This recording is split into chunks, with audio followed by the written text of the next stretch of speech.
Muy buenos días. Qué gusto verles una vez más. Qué gusto que estemos juntos. Vamos esta mañana a entrar a nuestro tema.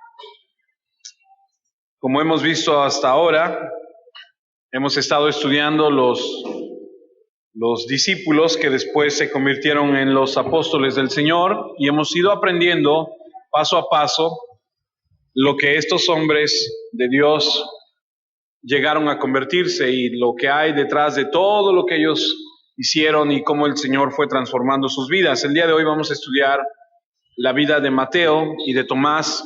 Lo poco que podamos aprender de ellos seguramente será de enorme bendición para nuestra vida. Así que, tomando en cuenta esto, vamos a comenzar. Hemos visto hasta ahora que uno de los hechos que sobresalen en la vida de estos 12 apóstoles es cuán sencillo y poco refinados eran. Porque cuando Jesús encuentra a estos 12, con la excepción obviamente de Judas Iscariote, eran de Galilea.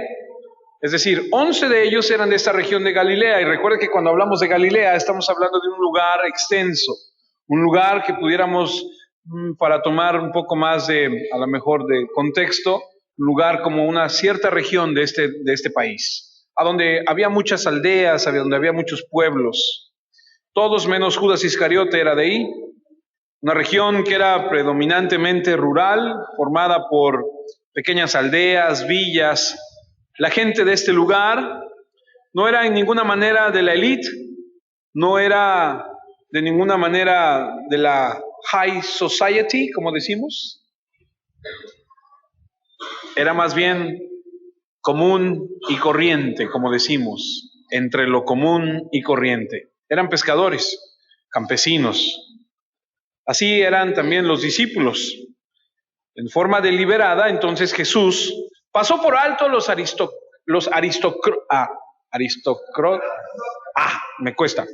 Pasó por alto a los ¡ay, Dios! Déjamelo, aristócratas. Esos. No voy a batallar más con la palabra. Aristócratas. Ya salió. Pasó por alto a esos. ¿No te ha pasado que de repente te cuesta una palabra? Y te cuesta más cuando estás delante de cierto grupo de personas, ¿no? Aristócratas. Ahí está. Pasó por alto a estos aristócratas. Porque cuando Jesús vino, no vino buscando a los influyentes. Jesús no vino buscando a los de cierta posición. Así que Jesús pasa por alto a estas personas, a los influyentes, y escoge mayormente a las personas que a los ojos de la sociedad son personas despreciables en algún punto. Y siempre ha sido el sistema de Dios, escuche, siempre ha sido el sistema de Dios escoger al humilde y cambiarlo por el soberbio. La primera escritura de esta mañana es el Salmo, capítulo 8, versículo 2. Jesús mostrando que siempre escoge al humilde en lugar de al soberbio. Hace algunos meses atrás decíamos que nadie va a entrar al reino de los cielos con la frente en alto, gritando, ¡ya llegué! Más bien llegaremos al cielo, si es que llegamos, con la cabeza agachada, postrándonos, diciendo, Señor, gracias por tu misericordia. No hay lugar para un cristiano soberbio, no hay lugar para un cristiano altivo. El Salmo 8, versículo 2, dice lo siguiente: de la boca de los niños y de los que maman fundaste la fortaleza, a causa de tus enemigos, para hacer callar al enemigo y al vengativo. De los niños, de los que amamantan, de los pequeños, de los que son indefensos. Otra escritura que nos muestra cómo Dios cambia el sistema que el mundo tiene, porque el mundo le gusta los altivos, los que pueden, los que sobresalen, los que destacan. Ese es el sistema del mundo. Cuando el pueblo de Israel le dijo a Dios, queremos un rey, dijeron y clamaron, y queremos un rey. Entonces Dios le dice al profeta Samuel, estos quieren un rey, que escojan a su rey. Y entonces buscan de entre todos y dicen que el que sobresalía del hombro hacia arriba de los demás era Saúl. Y dijeron, este es el que queremos por rey. Y el mundo así es. Le gusta lo que destaca, le gusta lo que sobresale, le gusta aquellos que están guapos y aquellos que tienen ojos verdes y aquellos que son rubios. Y no le ha pasado. ¿A poco usted ha visto algún comercial alguna vez de niños feitos? Nunca. ¿Ha visto comerciales donde el gordito destaca en el comercial? No, el gordito es cuestión de mofarse de él. ¿Ha visto algún modelo en la televisión con algunos camisetas o lo que tú quieras que sea feo? No, hay que destacar la belleza. El mundo así es, pero Dios no trabaja así. Dios escoge, ahora no estamos hablando de una apariencia física solamente, pero realmente lo que Dios escoge es aquel que es humilde. Isaías 26, 5 y 6 dice lo siguiente. Isaías 26, 5, porque derribó a los que moraban en lugar sublime, humilló a la ciudad exaltada, la humilló hasta la tierra, la derribó hasta el polvo. Y luego el versículo 6 dice, la hollará pie, los pies del afligido, los pasos de los menesterosos. Aquello que era sublime, aquello que era exaltado, dice, lo va a humillar hasta la tierra y lo va a hollar los pies de los afligidos, de los menesterosos. Hay un libro en la Escritura que se llama Sofonías. Si le cuesta trabajo encontrarlo, no se preocupe, no es muy común y no quiero con esto restarle importancia, pero si me acompaña y si lo encuentra, está entre Génesis y Apocalipsis, ahí encuéntrenlo. Sofonías. Está en el Antiguo Testamento. Es de los profetas menores, Sofonías. Antes de Ageo.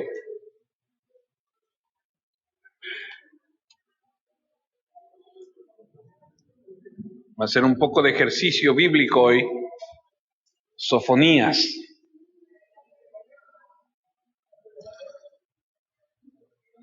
Aquellos que lo traen digital es más rápido, ¿no? Le das y te lo busca de inmediato. Aquellos que todavía traemos nuestras Biblias, bueno, es en el Antiguo Testamento.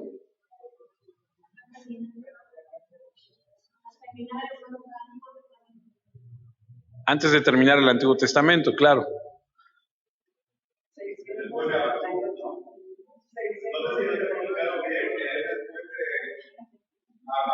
Habacuc. Ok.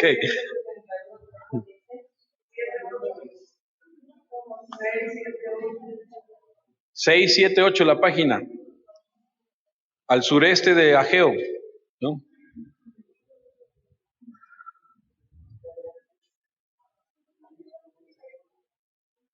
Bueno, algunos ya lo tienen. Los que se den por vencido, ahí está en la pantalla. Sofonías capítulo 3, versículo 12. Estamos hablando de cómo el Señor toma al humilde y lo intercambia por aquel altivo, por aquel orgulloso. Sofonías 3:12. Y dejaré en medio de ti un pueblo, ¿cómo dice? Humilde y pobre, el cual confiará en el nombre de Jehová.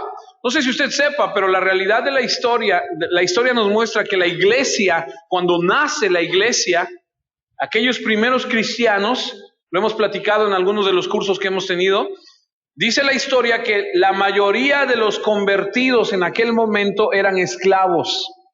Eran gente que no tenía absolutamente nada. Era gente humilde. No les pertenecía ni la ropa que traían puesta. Era gente que iba a la iglesia, se había convertido al Señor y la gran mayoría de ellos eran esclavos. Tú puedes leer en la Escritura y darte cuenta que el Señor tiene algo abiertamente contra los ricos. ¿Por qué? Porque el dinero cambia a la gente. ¿Es malo tener dinero? No, amados. Es malo que el dinero te tenga a ti. Esa es la gran diferencia. Y aquí dice Sofonías y dejaré en medio de ti un pueblo humilde y pobre, el cual confiará en el nombre de Jehová, el cual su confianza estará en el Señor, no en lo que tiene. Ezequiel, ese es más común. Ezequiel, capítulo 21.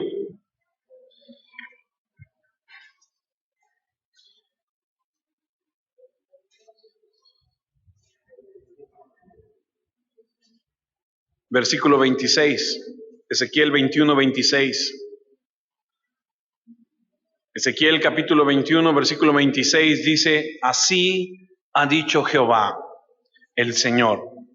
Depón la tiara, yo me confundí, leí tierra. Depón la tiara, quita la corona, esto no será más así. Sea exaltado lo bajo y humillado lo alto.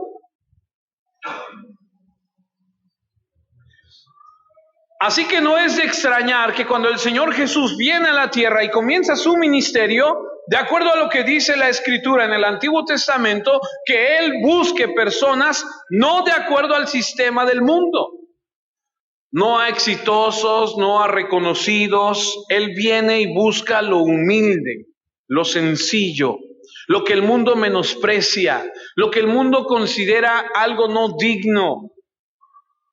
Esto tiene que ver, amados, con reconocer que no se trata de nosotros, sino de Él. De Él es la gloria. Porque no fue al instituto de los fariseos o de los escribas a solicitar a los mejores alumnos para que ellos fuesen sus discípulos. Él fue y encontró hombres comunes y corrientes, como decimos, y de ellos hizo lo que hizo a través de la historia. Así que no es de sorprenderse entonces que Jesús desdeñara la creencia que tenían que ser ciertas personas superiores, porque los líderes religiosos de ese día, él mismo dice: ustedes son ciegos, guías de otros ciegos. La mayor parte de los miembros de la jerarquía religiosa judía en esos tiempos eran ciegos espiritualmente, que aun cuando vieron al Mesías que hizo tantos milagros con sus propios ojos, no lo reconocieron como el Mesías. Más bien, lo que vieron fue un entrometido, un intruso. Lo consideraron un enemigo. Y así desde el principio Jesús, desde el primer momento que predica en público, estos hombres se sienten ofendidos y se sienten atacados. Acompáñenme a Lucas, capítulo 4. Lucas 4, Jesús está iniciando su ministerio. Acaba de salir de la tentación en el desierto, ha ido a Nazaret, a su pueblo, y empieza su ministerio. Entra a la sinagoga, entra y toma los rollos y dice que empieza con esto, y al oír estas cosas todos en la sinagoga se llenaron de ira. Ahorita vamos a leer lo que él leyó. ¿Y por qué es que se llenaron de ira? Y levantándose le echaron, dice, fuera de la ciudad y le llevaron hasta la cumbre del monte sobre el cual estaba edificada la ciudad de ellos para despeñarle. ¿Qué fue lo que Jesús dijo que les incomodó tanto que quisieron matarle? ¿Qué fue lo que Jesús les confrontó? No les gustaba lo que Jesús les decía. Al final, usted y yo sabemos que fueron los sacerdotes y el concilio gobernante de Israel los que guiaron, incitaron a la gente a pedir la sangre de Jesús cuando Poncio Pilato saca a Barrabás y a Jesús y les dicen: ¿a quién quieren que suelte? Y la gente dijo unánime a Barrabás, y cuando pregunta: ¿y a este qué he de hacerle?, todos gritan: crucifíquenle. No es de extrañarse que cuando llegó el momento la gente eligiera a Barrabás. Eran incitados por los judíos religiosos de ese entonces. Pero ¿qué fue lo que causó esto? ¿Por qué fue que provocó? Porque Jesús les era incómodo por el mensaje y por el sistema que él tenía. Jesús eligió y nombró apóstoles de la gente común, Él no se fijó en la élite religiosa. Escogió hombres de fe, sencillos, que eran desde todos los puntos posibles a la vista, incluso hasta vulgares y bajos. ¿No son estos del vulgo?, dijeron en alguna ocasión. ¿No son estos de la región de Galilea? ¿Estos qué nos pueden enseñar a nosotros?, dijeron. Lo que realmente irritaba a los religiosos no eran los milagros, porque ellos podían vivir con que Jesús caminara sobre el agua, que le diera de comer a la gente. Lo que realmente no podían tolerar es que les confrontaran y les dijeran que eran unos pecadores, porque ellos jamás habían reconocido que ellos eran pobres, cautivos, ciegos y oprimidos.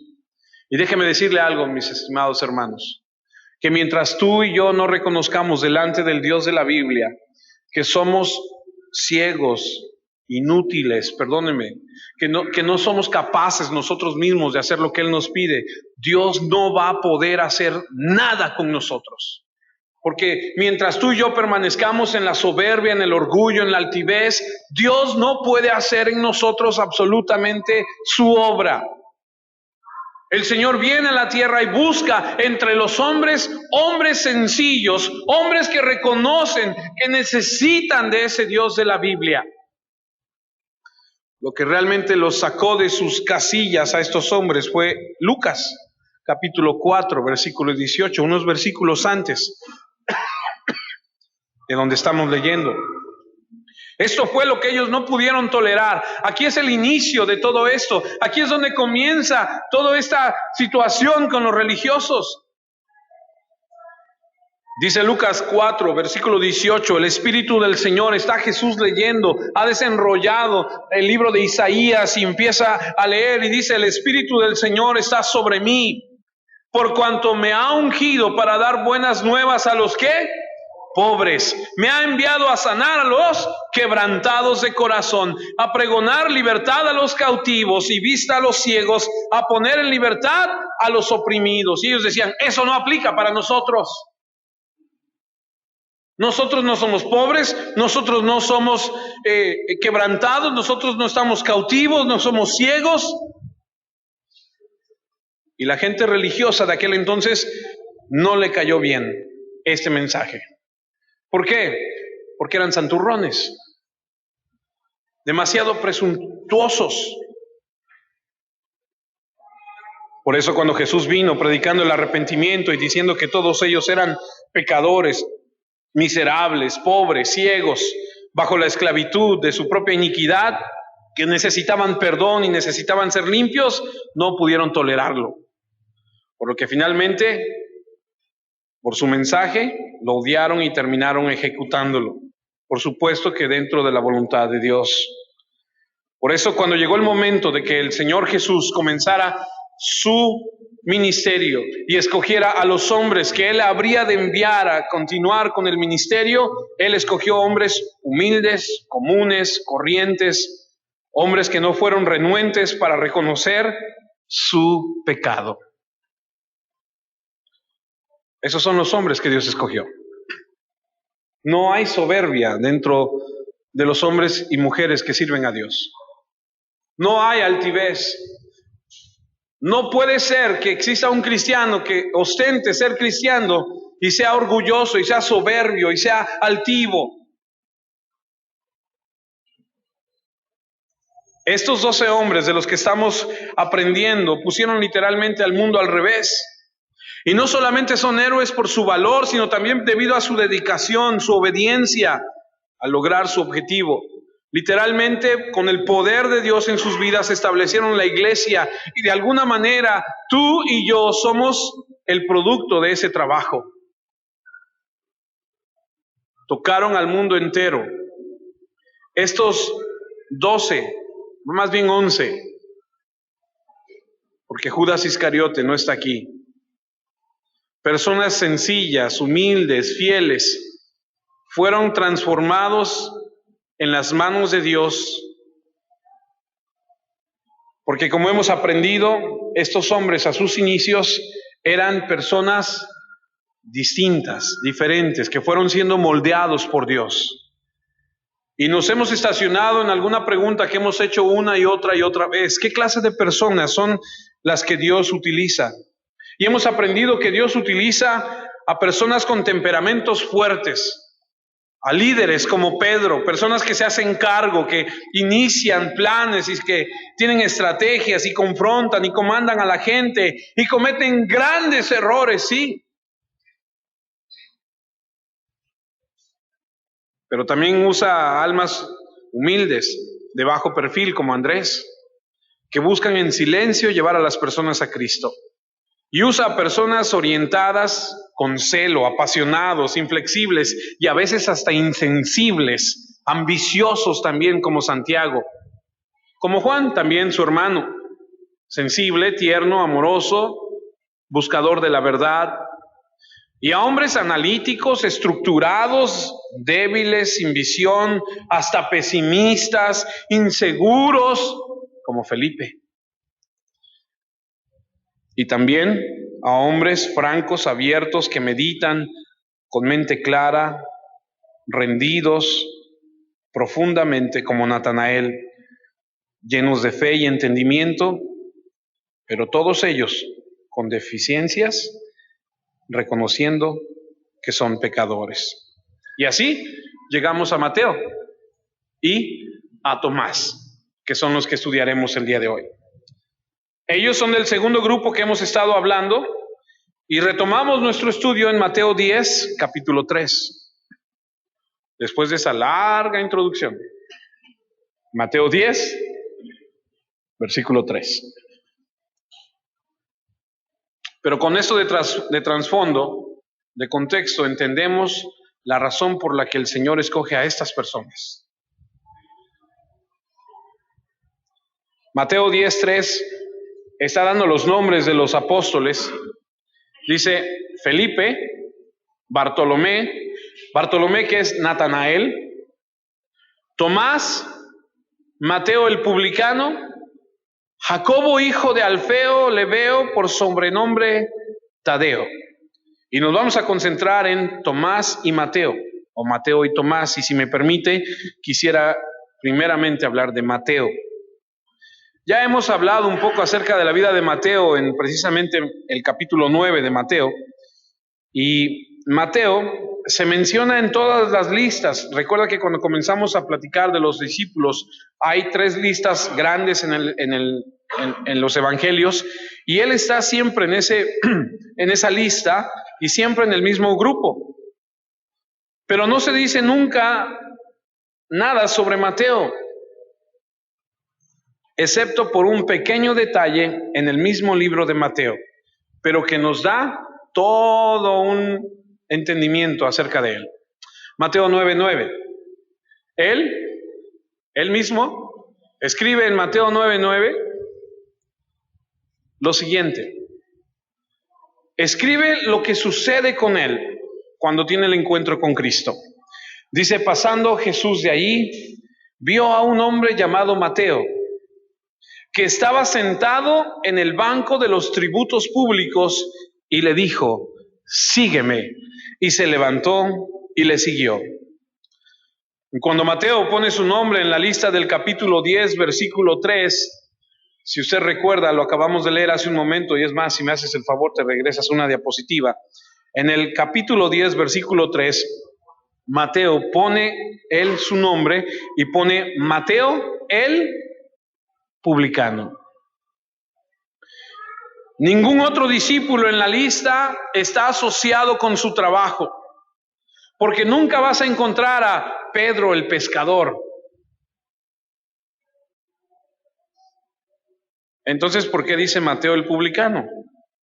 Quiero decir, eso no es algo de lo que estás orgulloso, porque estudiaremos ahorita qué era un publicano. ¿Te imaginas si nos tuviéramos que referir a los seguidores de Cristo con lo que hacíamos antes?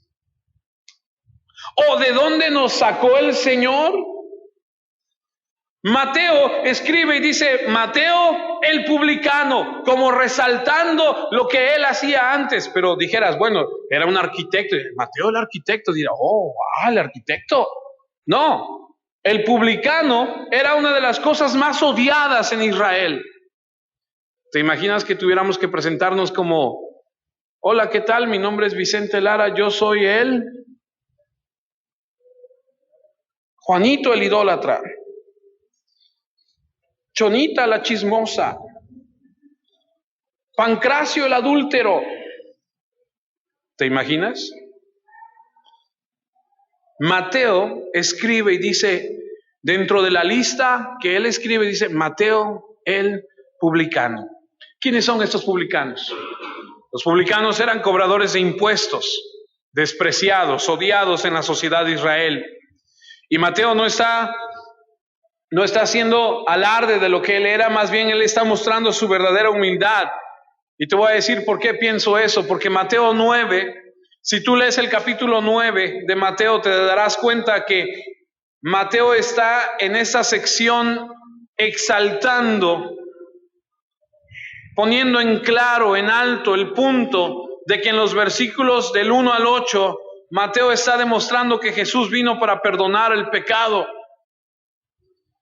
Dice el verso 5, tus pecados te son perdonados, ahí en Mateo 9:5. En el versículo 6 dice, el Hijo del Hombre tiene potestad en la tierra para perdonar pecados. Y la sección de Mateo 9 lo que está diciendo es, Él perdona. Y cuando Él se incluye en la lista de Mateo 10, Él dice, yo soy Mateo el publicano, pero entiendo que Él me ha perdonado.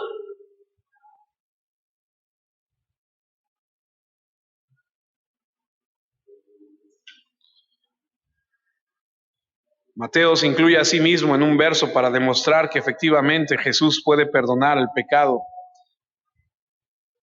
porque se ve a Él mismo como el pecador más vil.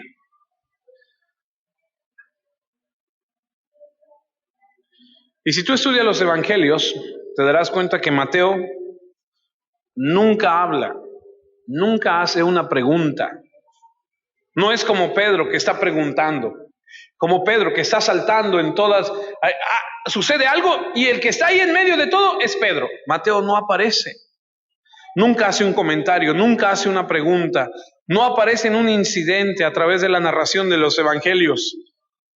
Y puede ser que su humildad haya nacido de esa sensación abrumadora del pecado, en ese estilo de vida que él tenía. Y una vez perdonado, la gracia sobreabundantemente en su vida lo haya hecho sentir indigno de siquiera decir una palabra. Y así este hombre en silencio hace lo que el Señor le pide, trabaja haciendo lo que se le pide, y hasta que el Espíritu Santo le pide que escriba, recoge una pluma y empieza a escribir 28 capítulos sobre la majestad del Rey de Reyes. Piénsalo, Mateo era odiado por su pueblo, era un traidor. Y cuando camina con el Señor, vemos a los discípulos del Señor, a los apóstoles, como de repente Santiago y su hermano Juan, y como de repente Pedro, de repente salen y hay un incidente y ellos dicen, oramos para que caiga fuego y cosas así. Y Pedro le dice que no te acontezca tal cosa y nunca te negaré y todo. Y Pedro se baja de la barca y camina sobre el agua y todo. ¿Y dónde está Mateo? Ahí está con ellos, pero no dice una sola palabra, solamente está viendo. Él no participa, no lo vemos en ningún otro incidente. Pero cuando el Señor le dice, vas a escribir lo que has visto, escribe 28 capítulos del Rey de Reyes y Señor de Señores, demostrando lo que el Señor quiere que Él plasme.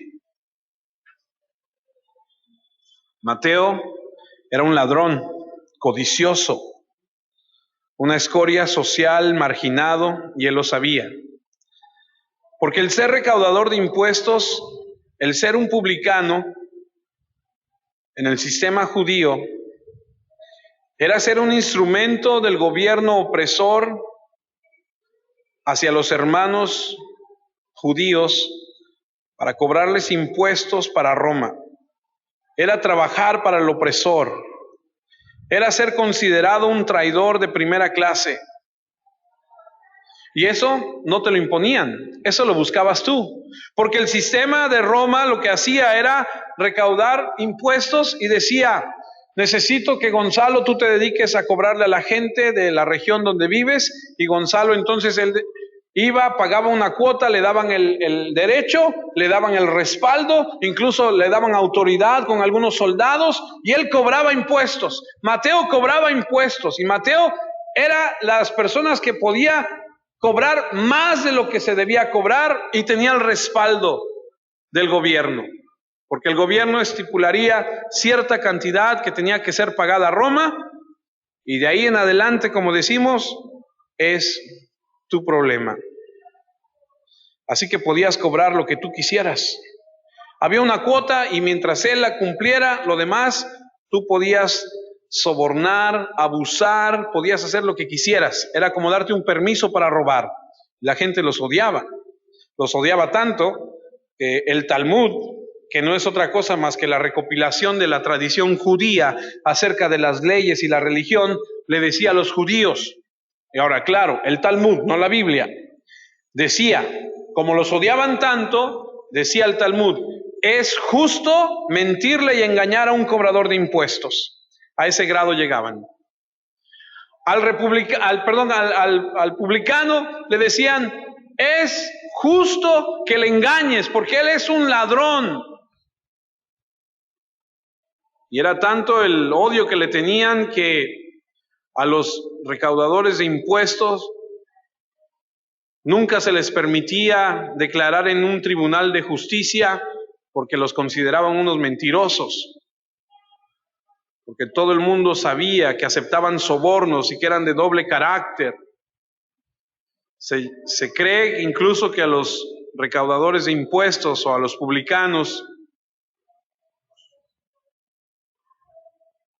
no eran bien vistos en las sinagogas, en los templos, para adorar a Dios, eran como puestos a un lado. De ahí es que algunos comentaristas dicen que parece ser que Lucas 18, acompáñame allá, Lucas 18, es una narración de Jesús, pudo haber sido algo real. Lucas 18, versículo 10, una escritura familiar, donde dice, 2 hombres subieron al templo a orar, uno era fariseo y el otro publicano, o sea, un cobrador de impuestos. El fariseo, puesto de pie, oraba consigo mismo de esta manera, Dios, te doy gracias porque no soy como los otros hombres, ladrones, injustos, adúlteros, ni aún como este publicano. Ayuno 2 veces a la semana, doy diezmo de todo lo que gano. Mas el publicano, ¿cómo dice? Estando lejos, no quería ni aún alzar los ojos al cielo, sino que se golpeaba el pecho diciendo, Dios, sé propicio a mí, pecador. Ni siquiera los veían bien cuando iban a la sinagoga.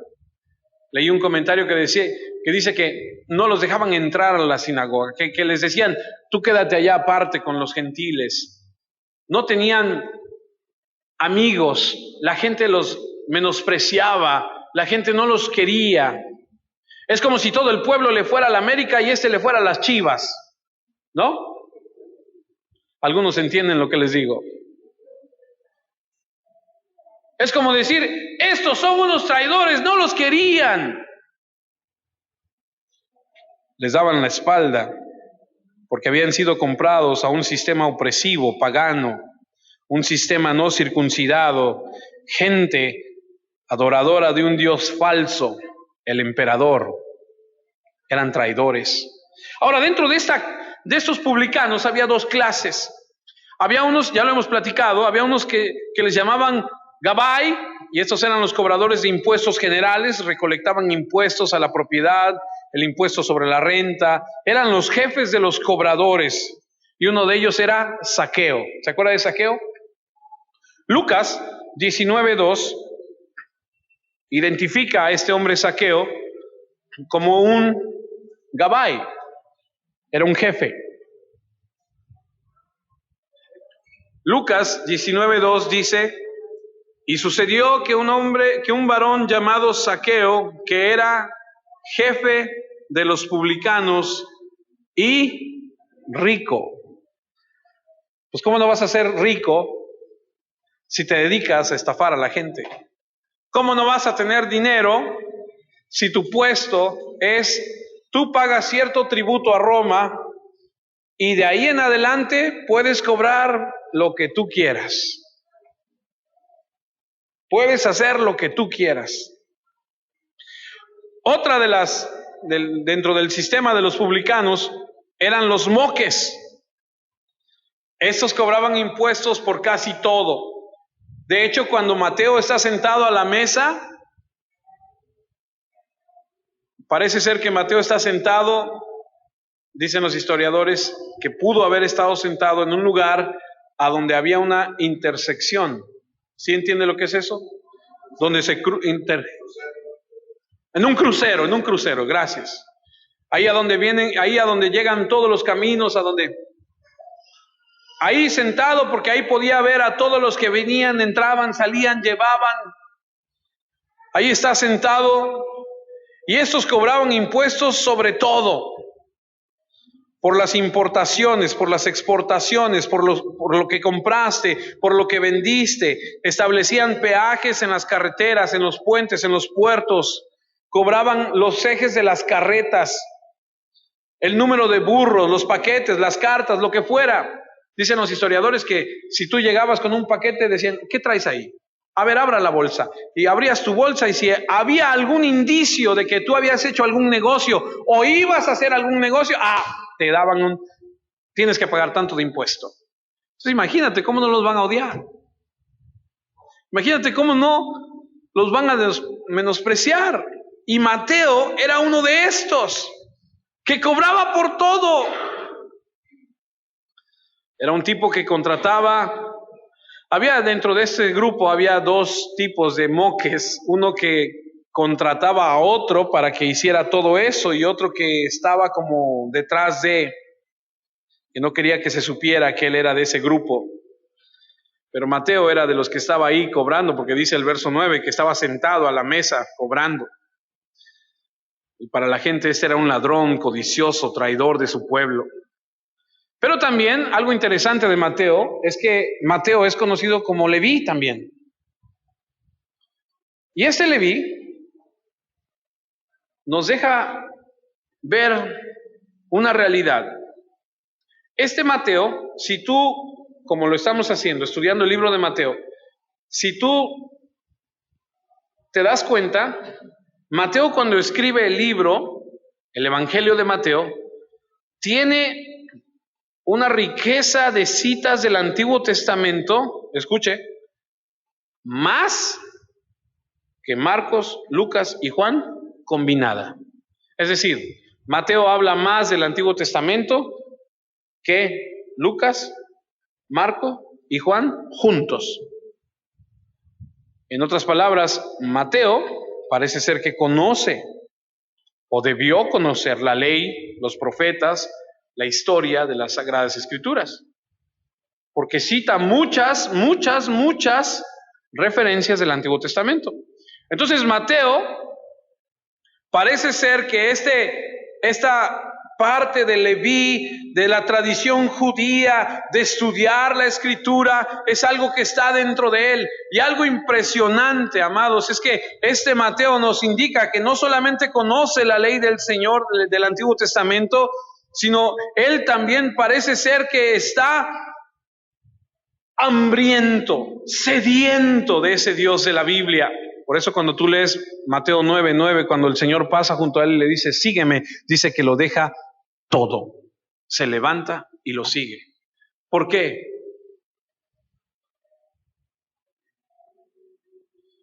Bueno, tú y yo sabemos que el Señor, que ve todo y conoce nuestros corazones y sabe todo, pasa junto a este hombre y ve la necesidad que él tiene y le dice, sígueme. ese corazón que Mateo tenía, esa hambre, parece ser que indica esa respuesta que tiene con el Señor. Pero ¿sabes? Mateo, a diferencia de Pedro, a diferencia de los pescadores, si algo no salía bien con Jesús, si Mateo se levanta y sigue a Jesús y ¿sabes qué? No resultó, me voy a regresar a mi antiguo puesto, a lo que me dedicaba antes. Este hombre no podía regresar a lo que antes hacía. Pedro sí, porque siempre habrá pescados, siempre habrá redes, siempre habrá algún barco por ahí. Pero Mateo, en el momento que se levanta y da un paso atrás y deja la mesa de los tributos, inmediatamente habrá alguien esperando que él se quite para sentarse y cobrar él. Así que Mateo nos deja ver que cuando él se levanta y da y se va, tenía hambre en su corazón. Una necesidad. Es más, de hecho los apóstoles se regresaron. Juan 21, versículo 2 y 3. Pedro y Andrés, su hermano, y Santiago y Juan se regresan a pescar. Juan capítulo 21, versículos 2 y 3. Dice que estaban juntos Simón Pedro, Tomás el Dídimo, Natanael el de Caná de Galilea, los hijos de Zebedeo, ese es Santiago y Juan, y otros dos de sus discípulos. Y el versículo 3 dice, Simón Pedro les dijo, voy a pescar. Ellos le dijeron, vamos nosotros también contigo. Fueron y entraron en una barca y aquella noche no pescaron nada. Lo que ellos no sabían es que el Señor no iba a permitir que agarraran un charal esa noche, porque el Señor no quería que regresaran a su antiguo oficio. Ni un charal iban a pescar esa noche. Leía hace unos días que un comentario que decía un estudioso de la Biblia, Dios escondió a todos los pescados de estos hombres.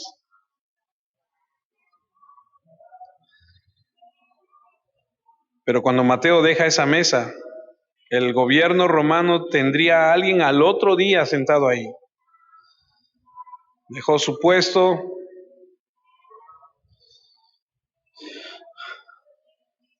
donde era odiado por ser publicano, y pasó a ser seguidor de Jesús, a quien también odiaban los fariseos y los escribas. Así que este hombre pagó un alto precio. No había vuelta atrás, dejó todo. ¿Por qué lo hizo? Por una razón, por el perdón de los pecados. Acompáñame a Mateo 9, versículos 10 en adelante. Mateo 9, versículos 10. Cuando Mateo se levanta de esa mesa de los impuestos, hay algunos acontecimientos que la Biblia no nos muestra inmediatos, porque Mateo 9:9 pasa Jesús junto a Mateo y le dice, párate, sígueme, y se va. Y el versículo 10 ya están en la casa de Mateo. O sea, no es una narración así que nos permite, se fue Mateo y fue a preparar una comida y les dijo, vénganse a comer conmigo. No, ahora ya estamos en el versículo 10 y dice, y aconteció que estando él sentado a la mesa en la casa, he aquí que muchos publicanos y pecadores que habían venido se sentaron juntamente a la mesa con Jesús y sus discípulos. Cuando vieron esto, los fariseos dijeron a los discípulos, ¿por qué come vuestro maestro con los publicanos y pecadores? Al oír esto, Jesús les dijo, los sanos no tienen necesidad de médicos, sino de los enfermos. ¿En casa de quién estamos? Estamos en casa de Mateo. Mateo, cuando se levanta y sigue al Señor Jesús, le ofrece un banquete, invita a las únicas personas que se llevan con él, otros publicanos, otra gente rechazada. No tiene otros amigos. Y dice ahí, publicanos y pecadores. ¿Sabe quiénes son esos pecadores? Los que también eran rechazados por la sociedad. La gente que la sociedad no quería. Los rechazados. ¿Sabes quiénes son? Son las prostitutas, son la gente que la sociedad no quiere. Y dice aquí la Biblia que Mateo ofrece un banquete para el Señor y sus discípulos se sientan a comer. Llegan los fariseos, los religiosos, a ver y se asoman y dicen, ¿por qué come con los publicanos y con los pecadores tu maestro? Jesús escucha y les dice, los sanos no tienen necesidad del doctor. Versículo 13, sino los enfermos. Versículo 13, id pues y aprended lo que significa misericordia quiero y no sacrificio. Esto ya lo estudiamos hace unos meses atrás, unas semanas atrás, porque no he venido a llamar a justos, sino a pecadores al arrepentimiento. El punto del banquete entonces era que Jesús llamaba a los pecadores al arrepentimiento. Por tanto, el tema aquí es la confesión del pecado, el arrepentimiento, el perdón, y Mateo se identifica a sí mismo ahí. Porque creo que ese es el problema con él. Nadie en el mundo conoce mejor su pecado que Mateo. Él sabía que era un pecador.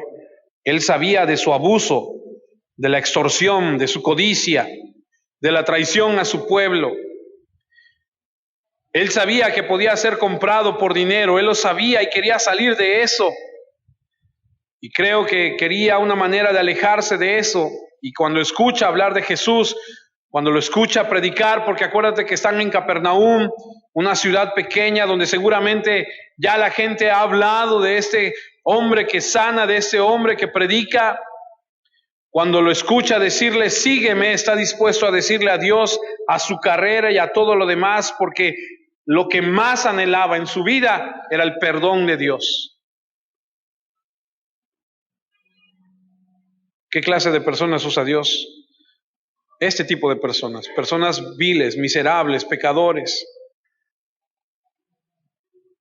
Las personas más despreciables de la sociedad que están dispuestos a ser perdonados. Y podrías preguntarte, sí, pero ¿acaso los va a usar? Claro, escribieron el Evangelio, hicieron tantas cosas para Dios, porque sabes, Dios está en el negocio de la restauración. Toma al no calificado y lo transforma, ese es a lo que Él se dedica. Y creo que Mateo arriesgó mucho más que los pescadores arriesgaron, porque él no podría volver. Él era un vil pecador.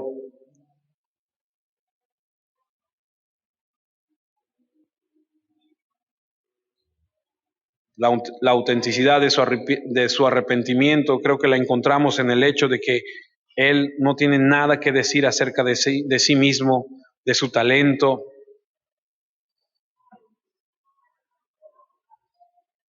Qué impresionante.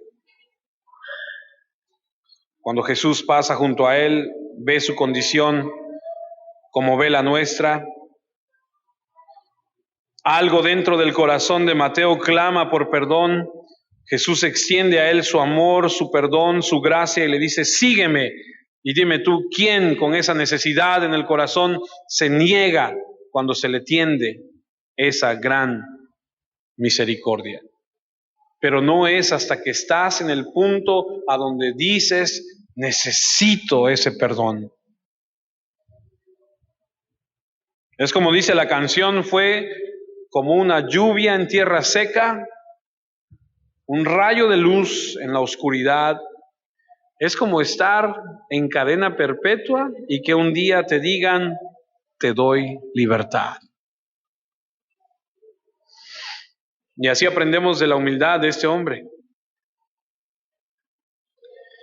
Otra de las cosas que podemos aprender de este hombre es que cuando él recibe el perdón, lo primero que hace es ir a hablarle a los que conoce, que no son muchos, que también son como él, y les presenta a este que le ha perdonado. ¿Por qué? Porque él sabe de ese perdón. Piensa por un segundo, ¿de dónde Dios te sacó? Cuando Dios te encontró, ¿dónde estabas? ¿Cómo era tu vida sin Dios antes? Porque tú mejor que nadie podrías compartirle a ese tipo de personas que vivían o que viven la misma situación que tú vivías antes. Porque tal vez si le hubieran dicho a los discípulos, ¿quién de ustedes va a predicarle a los publicanos o a las prostitutas? A lo mejor hubieran empezado, pues ve tú, Pedro, no, mejor ve tú, Santiago. No, ¿por qué no mandamos a Andrés mejor? ¿Quién mejor que alguien que ha estado ahí? ¿Quién mejor que alguien que sabe y conoce y ha sentido lo que esta gente siente? ¿Entiende lo que le digo? ¿Quién mejor que pueda compartirle a alguien lo que tú mismo viviste?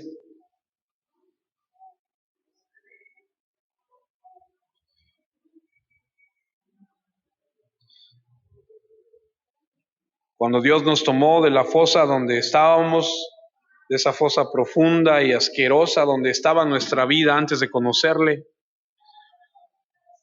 nosotros ahora entendemos qué es lo que se siente estar ahí. Qué hombre, Mateo, un criminal, marginado, odiado, pero completamente convencido de su pecado y que cuando se le da la oportunidad de creer, creyó y siguió. Pero ¿cuántos de nosotros escuchamos y escuchamos y escuchamos y escuchamos y escuchamos y escuchamos y seguimos igual?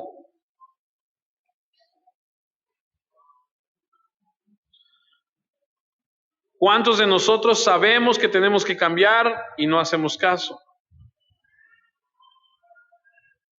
Pero este hombre, sabido de su condición, clama en su corazón en silencio porque no tiene a quién ir, ni siquiera lo dejan entrar al templo. Pero bendito sea el Señor Jesucristo, que conociendo el corazón, cuando se cruza en su camino, le dice, deja todo y sígueme.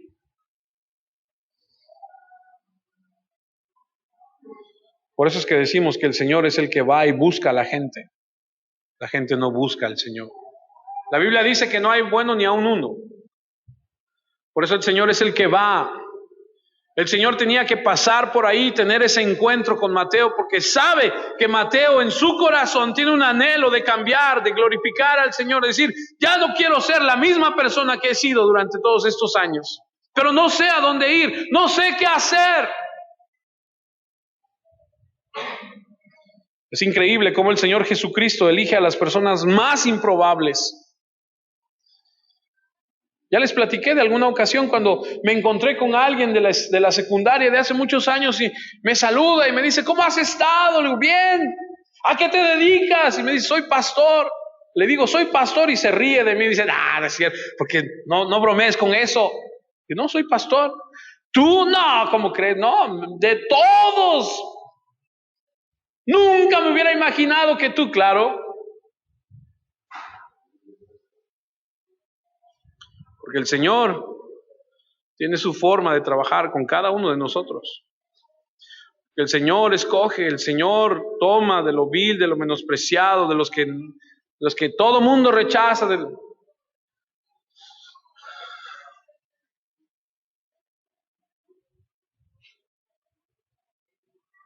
Y así llegamos a Tomás. Y cuando hablo de Tomás, ¿qué es lo primero que se te viene a la mente? ¿Sabe quién es Tomás? ¿Se acuerda de Tomás? Tomás es aquel que dijo, hasta que no, ¿qué? Hasta hay un dicho, ¿no? Que dicen, yo como Santo Tomás, hasta no ver. Lo primero que se nos viene a la mente es duda. Tomás ha adquirido una mala fama. Pero creo que Tomás es un mejor hombre de lo que pensamos. Y vamos a analizar a la luz de la Biblia qué es lo que dice.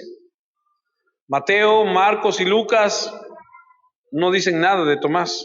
Sin embargo, Juan, otra vez, Juan, el apóstol del amor, el apóstol que tiene un corazón hacia la gente, nos muestra una faceta de Tomás.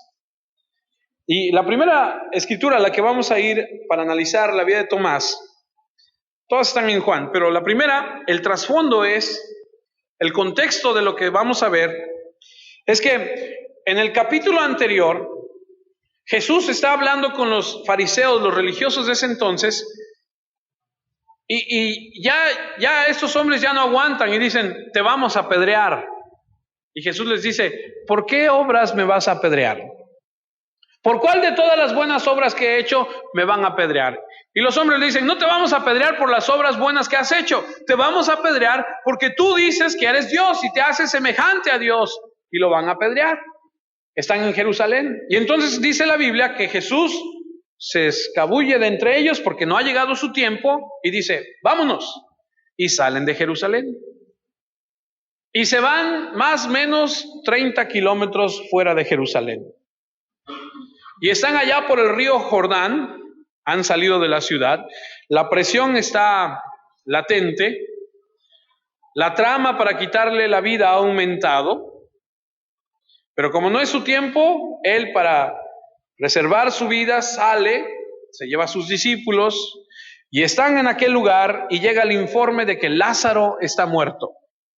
¿Ok? Más bien que está enfermo, perdón. Y eso significa mucho porque Jesús ama a Lázaro de una manera muy especial. Lo ha leído seguramente. Y está Jesús en aquel lugar con los discípulos, han salido de Jerusalén, están esperando que las cosas se calmen y llega un reporte y dicen, Señor, Lázaro está enfermo. Y entonces Jesús dice que al escuchar el reporte dice, nos vamos a quedar otros días más. Y eso hay una gran enseñanza en eso, porque algunos de nosotros queremos que cuando hablamos algo a Dios, queremos una respuesta inmediata, rápido, ¿cierto? Algunos de nosotros nunca oramos hasta que tenemos problemas, y cuando tenemos problemas oramos a Dios y queremos que Él nos responda ya. Y el Señor enseña y dice, Lázaro está enfermo, sí, pues nos vamos a quedar otros días más. Y entonces vamos al capítulo 11 del libro de Juan, que es a donde está la historia. Lo que les narré es Juan 10. Juan capítulo 11, versículo 14, dice lo siguiente. Entonces Jesús les dijo claramente, Lázaro ha muerto. ¿Jesús sabe lo que está pasando? Claro. ¿Jesús sabe que Lázaro va a morir? Claro. Jesús sabe todo. Y Jesús intencionalmente se queda y Lázaro muere. Y en el versículo 14 de Juan 11, Jesús les dice, Lázaro ha muerto. Ha permanecido el tiempo suficiente para dar tiempo que Lázaro muera. Y lo amaba, ¿eh? Lo amaba, dice la Biblia. ¿No te ha pasado o no has creído alguna vez que no has orado a Dios y le has dicho, ¿por qué dejas que me pasen estas cosas a mí? ¿No ha orado así? ¿Por qué, Dios, si yo soy tu hijo? Aquí dice Jesús que Jesús se quedó más tiempo y permitió que Lázaro muriera. Y algunos de nosotros a veces creemos cosas diferentes y decimos, pero soy tu hijo. Y es que lo que pasa es que nosotros relacionamos como cuando nuestros hijos nos piden algo, ¿no? Tu hijo te pide algo y corres a darle todo a tu bebé. Y queremos que Dios sea así con nosotros. Dios no es como nosotros. Dios tiene su tiempo y su momento. Y entonces en el versículo 15 Jesús les dice, no solamente Lázaro murió, sino dice, y me alegro por vosotros. Dice, caray, Jesús, ¿cómo? O sea, ¿por qué te alegras por vosotros? Dice, de no haber estado allí, me alegro que no estuviéramos ahí. Me alegro que no estuviéramos ahí para evitar que Él muriera, para que creáis que vamos a Él.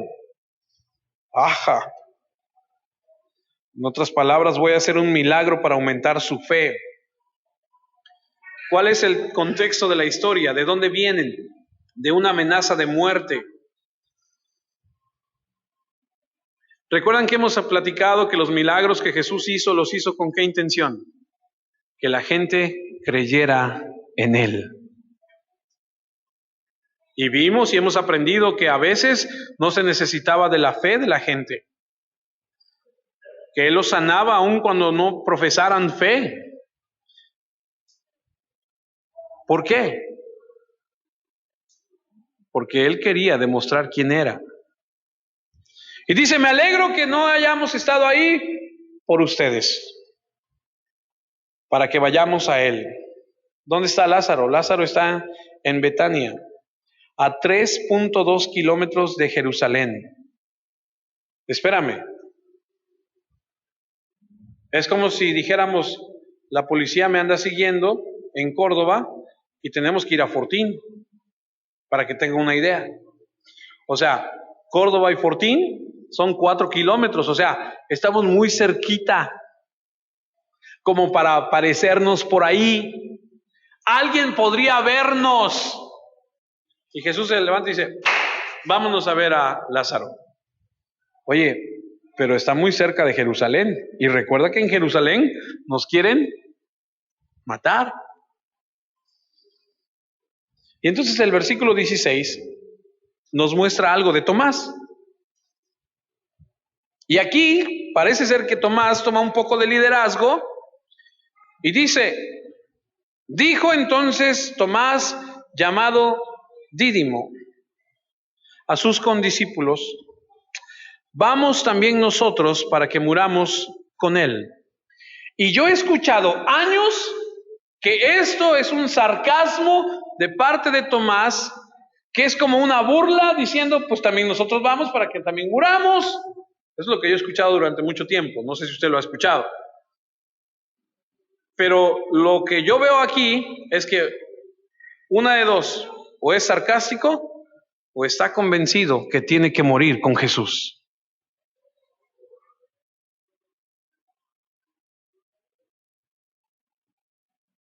O está siendo sarcástico de decir, pues vamos también para que nos maten a nosotros. O está convencido de decir, Jesús, si hemos de morir, muramos contigo.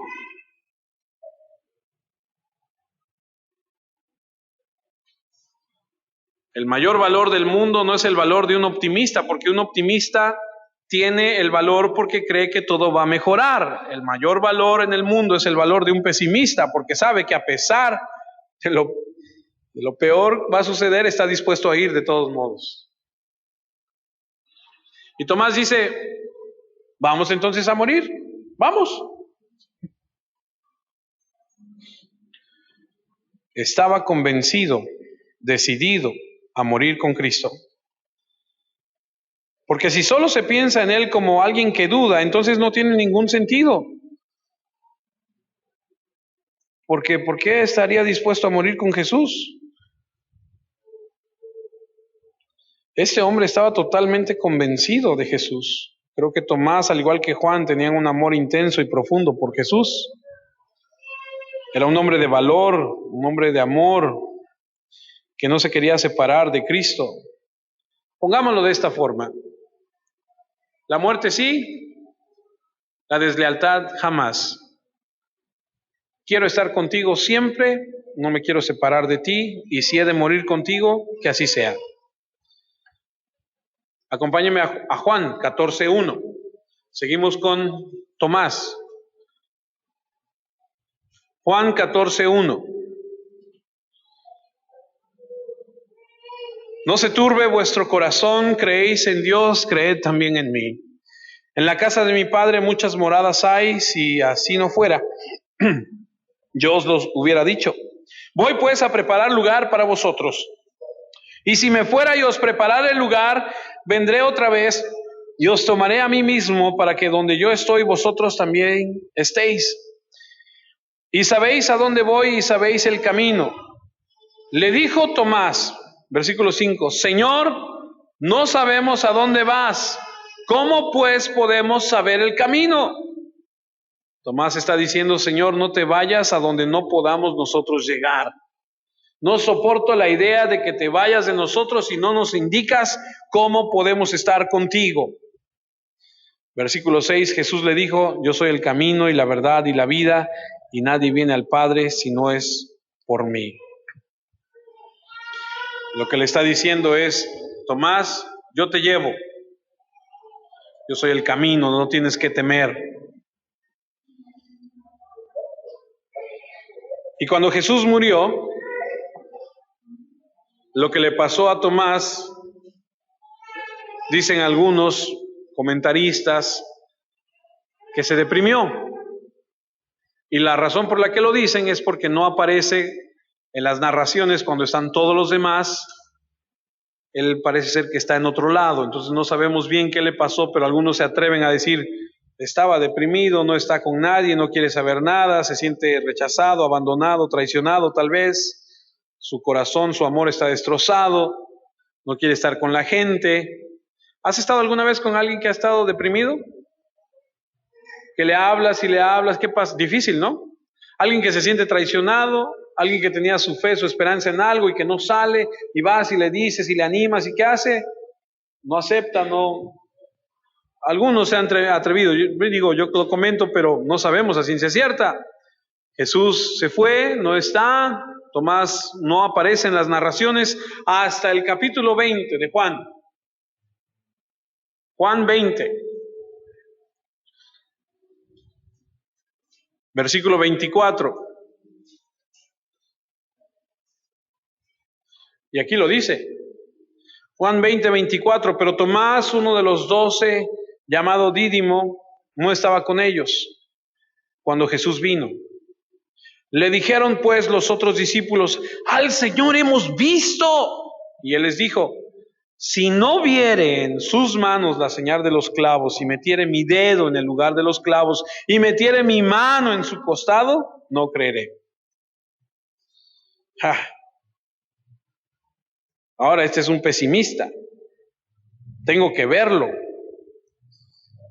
Pero no es el único, porque recuerdan que Jesús de repente se encuentra con unos que van en camino a Emaús, ¿se acuerdan? Y empieza a platicar con ellos.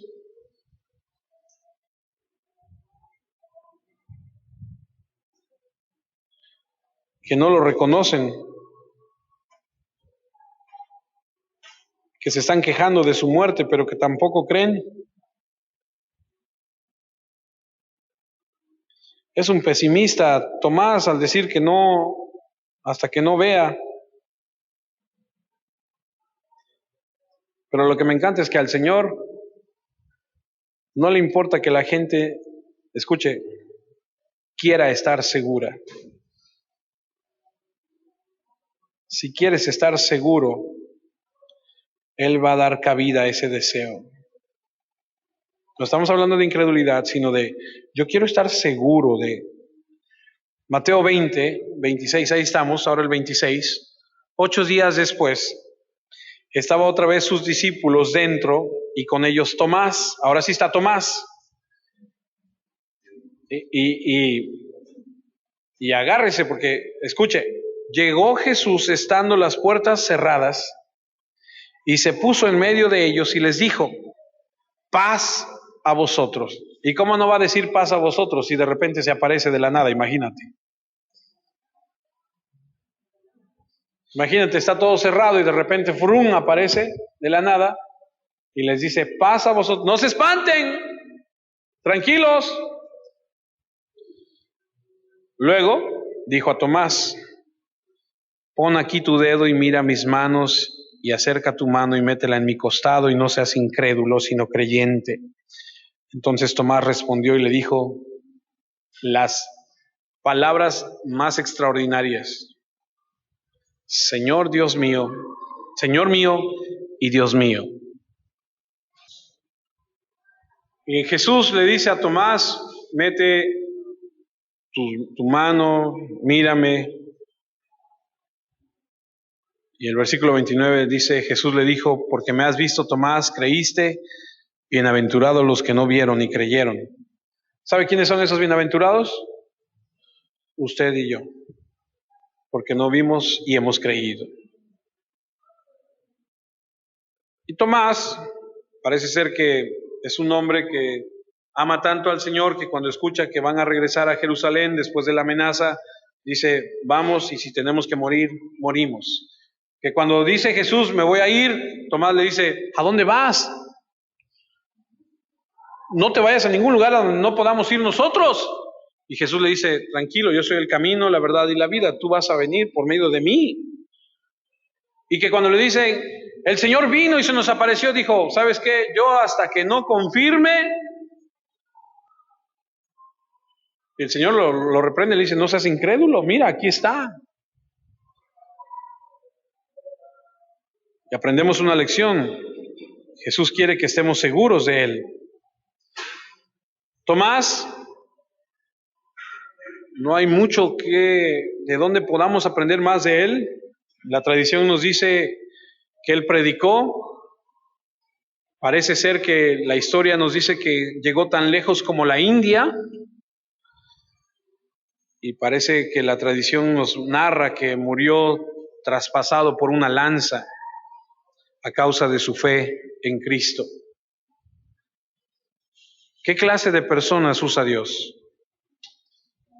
Dios usa pecadores como Mateo, personas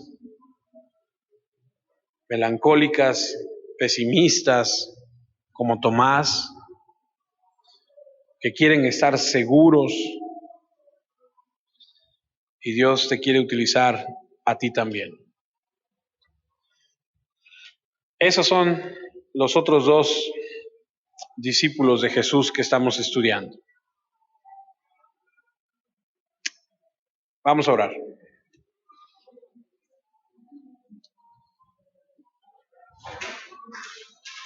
Señor, te damos gracias por tu palabra, porque al analizar la vida de estos hombres, nos damos cuenta que en muchos aspectos, tal vez algunos de nosotros nos podamos identificar. Gracias porque nos enseñas en tu palabra que tú tratas con nosotros. Tú con la humanidad has venido tratando y tú nos muestras cómo en la vida de estos apóstoles, estos discípulos tuyos, fuiste moldeándolos y cambiándolos y viste sus necesidades y les enseñaste a depender de ti, a confiar en ti, a esperar en ti.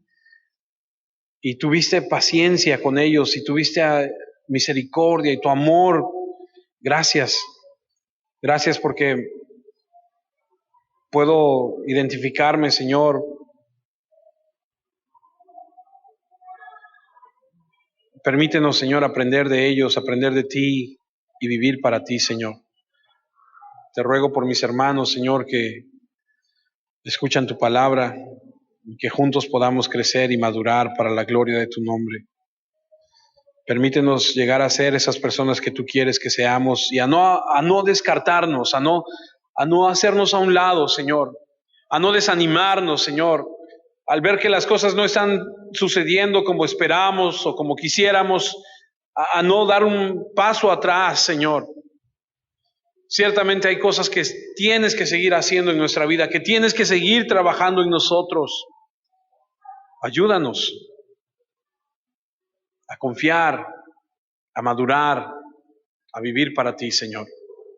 Te pido por mis hermanos y por sus familias y por sus situaciones y lo que viven y lo que están pasando. Tú que eres Dios poderoso, en tu infinita sabiduría, en tu bondad, en tu amor confiamos. Sabemos que tú haces las cosas en tu tiempo y a tu manera, porque hemos aprendido que tú no haces las cosas como el mundo las hace, sino como tú quieres. A ti sea la gloria, Señor, y la honra y el reconocimiento. Toma en tus manos, Señor, esta tu iglesia y moldéala conforme a la imagen de tu Hijo Jesucristo. Te lo pedimos en su nombre.